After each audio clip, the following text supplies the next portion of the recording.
silakan duduk. Perkenalkan, saya Dina Pria yang bertugas pada pagi hari ini. Sebelumnya ini dengan Ibu siapa? Ibu Hilmi. Ibu Hilmi, umurnya berapa Ibu? 36 tahun, Bu. 36, ini ada yang ketiga ya Bu ya. Persalinan 2 kali, belum ada keguguran. Hasil hitungan hamil 34 minggu, berarti masuk trimester ketiga ya Bu ya. Iya, Bu. Keluhannya tadi ada bengkak ya di bagian kaki. Iya. Dan juga hanya kontrol konsultasi kehamilan ya Bu ya.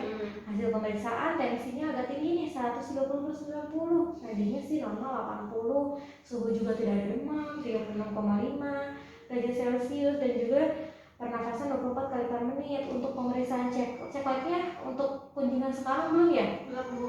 Sama sekali belum ya? Darah sama urin belum ya? Iya.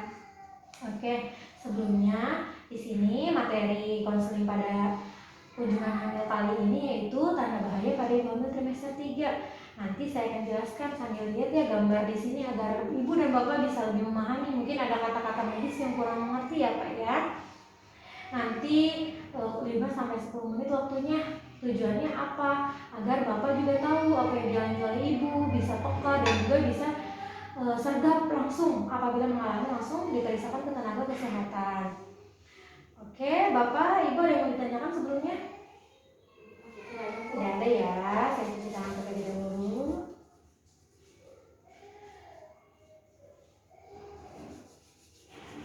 Oke, pintunya sudah saya tutup, jadi ini terjaga ya Bu ya, kerahasiaannya dan juga keamanannya.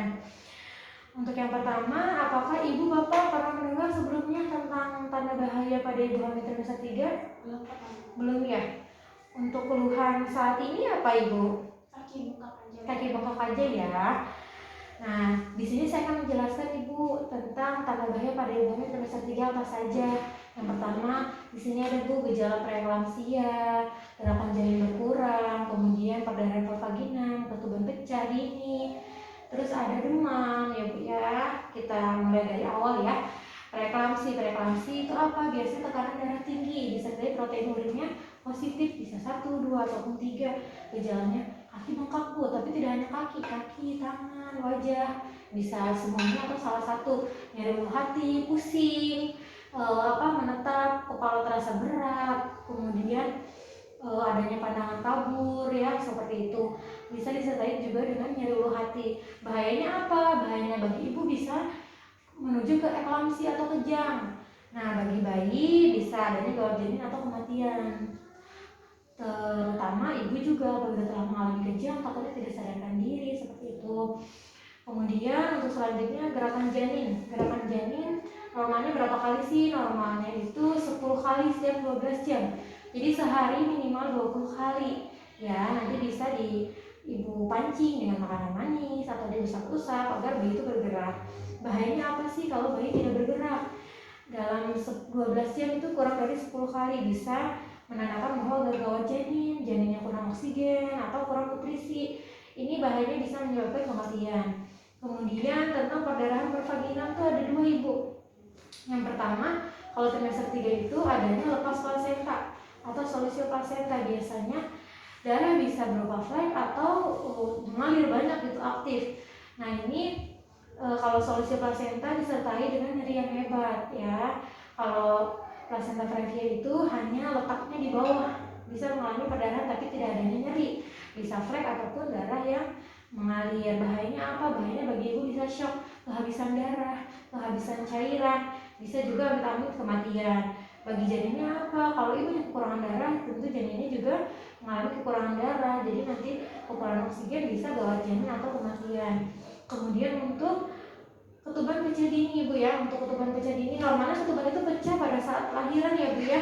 Nah, apabila pada trimester 3 ibu merasa ada keluar cairan dari jalan lahir, bisa bening, bisa kuning, bisa hijau tanpa disadari Bu, dan baunya beda sama urin, ya agak amis gitu. Bahayanya apa sih? Biasanya dia keluar ada yang netes, ada yang ngucur langsung, itu ibu harus segera ke tenaga kesehatan. Bahayanya bisa terjadi infeksi karena berkurangnya ketuban dalam tubuh ibu, bisa mengalami bayi gawat janin ataupun infeksi juga pada bayinya nanti stres ya. Kemudian untuk demam itu tandanya ada infeksi atau virus bisa bakteri ya, ataupun tanda ibu mengalami penyakit. berapa sih normalnya, di bawah 37, di atas, di bawah 37,5. Nah kalau demam itu di atas 38 ibu. Kalau udah 38 ibu periksa, ibu langsung ke tenaga kesehatan ya. Dia punya termometer kan di rumah ya. Ini bahayanya infeksi kalau tidak ditangani bisa mengalami kematian juga ibu dan ada penyakit penyerta. Kemudian dari yang saya jelaskan, ibu pernah mengalami nggak salah satunya gejalanya? Atau kaki bengkak aja. Eh, Kabur kan? Iya, agak gejala preeklamsi sedikit ya, cuma nggak mesti kaki bengkak, tidak selalu preeklamsi, tapi preeklamsi ditandai dengan kaki bengkak. Untuk penunjang untuk menegakkan bahwa ini preeklamsi atau tidak, karena sangat serem sekali ya Bu ya, preeklamsi bisa menyebabkan kejang. Nanti dievaluasi biasanya ya, nanti evaluasi tensi setiap 2 minggu atau seminggu boleh, cek darah, kebetulan jadwalnya 2 minggu lagi ya, sama cek urin ya Bu ya. Nah nanti apabila ibu mengalami misal tanda bahaya itu lebih dari 1 Bu, misal sakit ulu hati, pandangan kabur tuh boleh langsung. Kalau kaki bengkak, tidak semua kaki bengkak itu preeklamsi, cuma harus diwaspadai karena resiko ya Bu ya. Nanti ibu apabila mengalami salah satu dari itu, ibu langsung ke tenaga kesehatan agar bisa ditangani lebih cepat ya, agar tidak mengalami resiko-resiko amit-amit yang sangat fatal ya, seperti itu. Mungkin itu saja yang bisa saya jelaskan. Apakah ada yang ditanyakan? Ya, Saya evaluasi ya Bu ya. Untuk demam pada ibu hamil itu normalnya berapa Bu suhunya dan bahayanya apa? normalnya di bawah 375. Bahayanya bisa kematian infeksi Bu. Iya, berapa suhunya kalau demam? 38, lebih dari 38 Bu. Ya, pintar ya. Nanti Bapak bisa dicek kalau ibunya demam, misal udah lemas, Bapak langsung cek ya suhunya. Seperti itu nanti saling ini aja, saling mengerti gitu apa yang dirasakan sama ibunya. Ibunya juga kalau merasakan apa-apa bilang, jangan diem aja ya. Gitu aja, nanti kontrol 2 minggu untuk pemantauan selanjutnya. Mudah-mudahan hasilnya bagus ya. Sehat selalu, ini kan udah hamil yang ketiga nih ya. Kemarin kan aman-aman aja, di sini nyaman ya Bu ya. Udah selamat.